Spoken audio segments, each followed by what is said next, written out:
미선쌤의 라이프 스토리텔링. 나는 내가 잘 가르치는 교사인 줄 알았다. 안녕하세요. 미선쌤의 라이프 스토리텔링입니다. 자, 오늘도 이야기 시작해 보도록 할게요. 저는 2000년부터 경기도 용인에서 약 20년간 교직생활 하다가 2020년에 전라도로 내려오게 되었습니다. 부모님이 계시는 나의 고향으로 돌아온 만큼 내 모든 노하우를 쏟아서 열정적으로 가르쳐보자 라고 생각했습니다. 학년별로도 나름 계획이 있었습니다. 5, 6학년은 토의토론 민주시민교육으로, 3, 4학년은 모든 협동을, 1, 2학년은 전통놀이 미술활동 해보자! 그런데 모두가 기억하듯 2020년은 코로나 시기였습니다. 학교 방침에 따라 3, 4, 5월은 전면 학교 원격 수업을 했고요. 그 이후에 한동안은 줌 수업과 대면 수업을 번갈아 가며 진행해야 했습니다. 2학기에는 모두가 학교에 나와서 수업을 하게 되었거든요. 전남 지역 분위기상 더 이상 집에서 줌으로 원격 수업하는 게 너무 어려웠거든요. 무엇보다 이 부모님들의 아우성이 자, 학생들이 학교로 몰려오자 우리는 모든 수업을 코로나 맞춤 방식의 교육으로 했어요. 마스크 쓰기 당연하죠. 가까이 붙어 있지 않기, 식사 중 대화 금지, 줄 설 때 70cm 이상 뛰어서기 등등 모든 활동을 했답니다. 그러다 여러분도 아시다시피 2023년이 되면서 조금씩 코로나가 잠잠해졌고요. 비로소 모든 활동도 다시 하게 되었습니다. 학생 중심 수업도 정상적으로 진행할 수 있게 되었습니다. 그런데요, 그때부터였습니다. 아이들의 실제 학습 수준이 보이기 시작한 거예요. 많이 모르고 있구나. 배경 지식이 없구나. 기초가 부족하네. 물론 그전에도 어렴풋이 느끼고는 있었지만 막상 수업을 해보니 훨씬 더 큰 차이가 있었습니다. 솔직히 말씀드리면 저는 그동안 스스로를 잘 가르치는 교사라고 생각하고 있었습니다. 경기도에서 근무할 당시 제가 맡은 반은 중간고사, 기말고사 평균이 항상 높았고 다른 반보다 항상 1등을 하던 반이었습니다. 그래서 자연스럽게 내가 잘 가르쳐서 아이들 성적이 좋은 거겠지 라고 생각했습니다. 그런데 전라도 읍내학교에 와서 그 생각이 완전히 깨졌습니다. 분명히 나눗셈을 설명했고 여러 번 함께 풀어봤는데도 대부분 이해를 못하는 것이었어요. 그래서 다음 수학 시간에도 다시 설명하고 이제 한 명씩 나와서 풀게 하고 개별로 체크해 봤는데도 많은 학생들이 문제를 잘 못 풀었어요. 다시 또 세 번째 같은 유형의 나눗셈 문제를 설명할 때쯤에는 화가 슬슬 올라오기 시작했습니다. 공부를 안 하는 거야? 아니, 공부 못 하는 거야? 집에서 아무도 안 도와주는 거야? 결국 학부모님들에게 아이들이 나눗셈을 많이 어려워합니다. 조금만 더 관심을 가져주세요. 라고 밴드에 공지를 올렸어요. 그날 몇몇 아이들은 부모님께 직접 물어보면서 문제를 풀었다고 하더라고요. 아마 대부분 학부모님들은 이렇게 생각했을 거예요. 아니, 가르치는 건 학교에서 해야 되지 왜 부모님이 해야 되나요? 그 말은 틀린 말은 아닙니다. 맞아요. 가르치는 건 교사의 몫인데 숙제를 좀 챙기고 아이가 잘 하고 있는지 확인하는 것은 가정의 몫이라고 생각해요. 하지만 숙제를 내주어도 시원찮게 뭔가 오지 않더라고요. 그래서 이런 일이 반복되자 저는 방향을 조금 바꿨습니다. 교과서의 기본 지식 위주로 가르치기 시작했어요. 국어 시간에는 교과서에 나오는 단어, 낱말 뜻 알기, 수학 기본 문제 풀이, 사회는 기본 지식을 외울 수 있도록 반복 학습을 했습니다. 누군가는 학교에서 창의성 교육을 왜 하지 않냐? 라고 비판하던데 이 창의성도요. 기본 지식이 있어야, 기본 지성이 있어야 뭔가 소스가 나옵니다. 그래서 일단 저는 가장 기본적인 지식부터 가르치는 활동을 열심히 했습니다.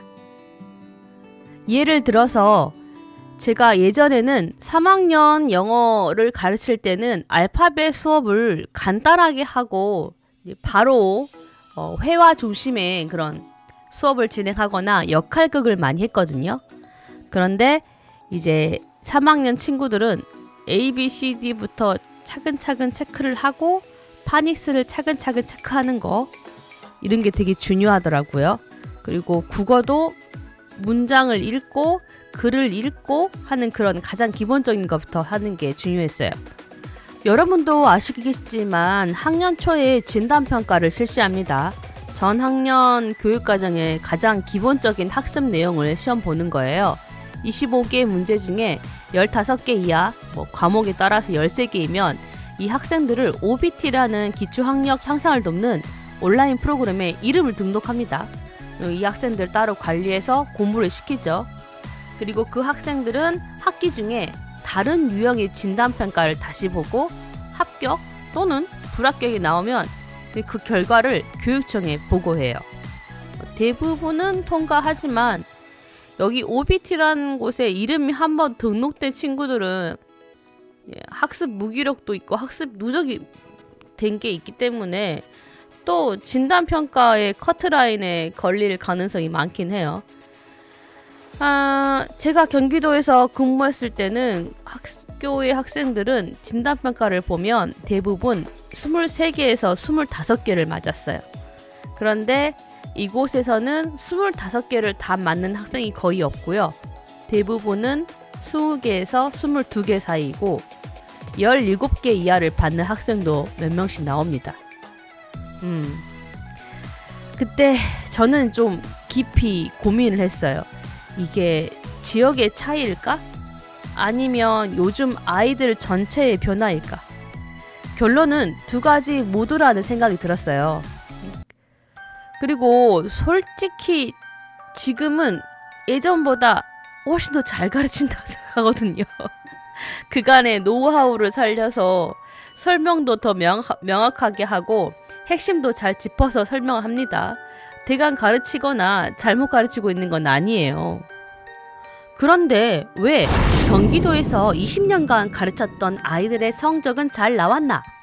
그건 제가 엄청나게 잘 가르쳐서가 아니라 학생들이 이미 학원과 학습지를 통해서 기본 학습을 해온 상태에서 저의 설명을 들으니까 저는 단번에 얘들이 이해한 것처럼 보인 거죠. 그러니까 얘들은 이미 알고 있어요. 근데 담임 선생님이 한 번 더 정리해주고 복습해줬다? 그 정도 수준인 거죠. 조금 응용 문제를 한 번 더 풀어줬다? 이 정도이죠. 반면 이곳의 학생들은 대부분 학원을 다니거나 학습지 풀이를 하지 않았어요. 특히 1학년부터 4학년까지는. 모학년 되면 몇몇 학생이 영어나 수학 학원 다닌다고 다녀요. 근데 또 저학년 때는 오히려 아동센터에서 케어를 받는 학생들이 저녁밥 먹고 문제집 풀이하고 하면서 걔들은 오히려 저학년 때 성적이 좋더라고요.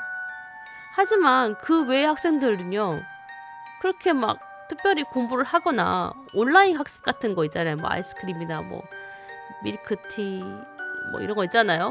그런 것도 하지 않아요. 또 부모님들께서는 뭐 학원에 관심이 있는 것도 아니고 또 학생들도 공부를 못하는 것을 창피하지 않아요. 공부의 필요성도 못 느끼고 있고요. 제가 봤을 땐 그랬습니다. 그래서 오히려 본격적으로 진짜로 나의 가르치는 역량이 필요하겠다 싶었어요. 그래서 더 열심히 가르치며 열내며 가르쳤어요. 이번이 진짜로 나는 잘 가르치는 교사이다 라는 걸 증명하기 위한 절대의 기간이다 싶었어요. 진짜요. 그런데 6년이 지난 지금은 조금 내려놓게 되었습니다. 제가 연례서 가르치는데 모든 아이의 성적을 끌어올릴 수 없다는 결론을 지었어요. 일단 예전 20년간 경기도에서 가르쳤던 학생들은 학원이든 학교이든 공부는 당연히 해야 한다고 생각하니까 하기 싫어도 했어요. 부모님들도 공부는 당연히 해야 한다고 생각해서 성적이 좀 떨어진다는 소리를 들으면 남아서 하는 나머지 공부 이거 말고요. 그냥 당신이 학원을 수강을 해서 학생들 이렇게 막 자기 아이들 뺑뺑이 돌리면서 공부를 시켰어요. 아니면 공부방을 보낸다든지 자기가 데리고 공부를 한다든지 이렇게 막 굉장히 학부모님들도 열정적으로 자기 자녀를 이렇게 공부할 수 있도록 도왔단 말이에요. 근데 이곳에서는요, 저 혼자 이 모든 것을 감당할 수 없다는 걸 저는 6년간 경험했어요. 경기도 있을 때도 다양한 학생들이 있긴 했지만 이 전라남도 이곳에 읍내 이 학생들은 더 다양한 구성원으로 되어 있어요. 우리가 알고 있는 뭐 일반 수준 공부할 수 있는 수준의 학생도 있고 경계성 지능 학생도 많이 있어요. 제가 경기도에 있을 때는 한 반에 1명? 많으면 2명? 근데 여기는 그냥 그렇게 보이는 친구들이 서너 명 되고요. 특수학생도 당연히 있고 다문화 가정, ADHD, 정서 불안한 학생들, 가정 환경이 좋지 않은 학생들, 조선 가정 모두 한꺼번에 섞여 있어요. 이런 그 조건에 1개 또는 2~3개가 섞여 있는 경우도 있고요. 그래서 경기도에 있을 때는 예전 교실에서 비슷한 환경과 수준의 학생들이 그것도 미리 예습하면서 공부를 마스터하고 온 학생들을 가르치는 건 매우 쉬운 일이었어요. 진짜로. 그 학생들 가르치는 어렵지 않았어요. 그런데 지금은 교사인 저 혼자 이 모든 걸 감당하기에는 너무 어려운 거예요. 그리고 솔직히 시대도 달라졌죠. AI와 AGI 시대에 달달달 애우는 암기 위주의 공부도 큰 의미가 없다는 걸 알고 있거든요. 앞으로는 지식을 애우는 사람이 아니라 판단하고 생각할 줄 아는 사람이 필요하잖아요. 또 물론 그러다 보니까 이 생각할 머리를 가지려면 공부를 해야 되고 공부하는 습관, 또 이걸 논리적으로 이해하는 습관, 문해력 이게 또 다시 또 필요하다는 결론에 돌아가긴 하지만 아무튼 달달달 지식을 외우는 것보다는 다른 능력이 더 필요하겠다 라는 생각이 들었고 그래서 저도 얘들을 달달달 외워서 성적을 올리게 할 필요는 없겠구나 또 그런 압박감에서 좀 해방됐죠. 그래서 최근에는 조금 더 방향을 바꿨습니다. 성적을 올리는 교사가 아니라 올바른 가치관을 가진 사람으로 자랄 수 있도록 안내하는 교사가 되자. 우리 학생들이 공동체를 이해하고 민주적인 시민으로 살아갈 수 있고 극단적인 생각이나 왜곡된 역사 인식을 갖지 않도록 바른 기준을 심어주는 교사가 되자. 그것이 지금의 제 역할이라고 결론 지었습니다. 성적만 놓고 보면 저는 잘 가르치는 교사는 아닐지도 모릅니다. 아니, 이곳에 있는 동안에 저는 성적 잘 올리는 교사는 될 수 없습니다. 결론. 학생들이 바르게 생각하고 성장할 수 있도록 잘 가르치는 교사가 되어야겠다. 이것이 저의 결론입니다. 여기까지 이야기 들어주셔서 감사합니다.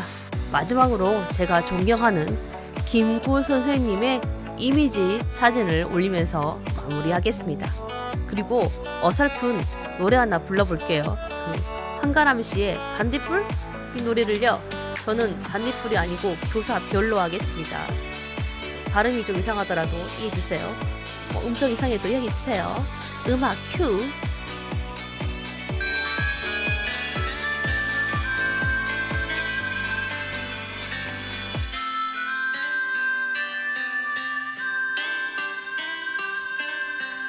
난 내가 잘 가르치는 교사인 줄 알았어요. 얘들의 성적이 꽤나 높았었죠. 진짜로 몰랐어요. 그것은 학원빨이라는 것을. 그래서 진짜로 내 실력 아니라는 것을. 다양한 구성원들 성적 올리는 것은 사실상 불가능. 진짜로 어려워. 이럴수록 올바른 가치관 키워주는 것이 진짜로 가르치는 거 진짜 내 역할.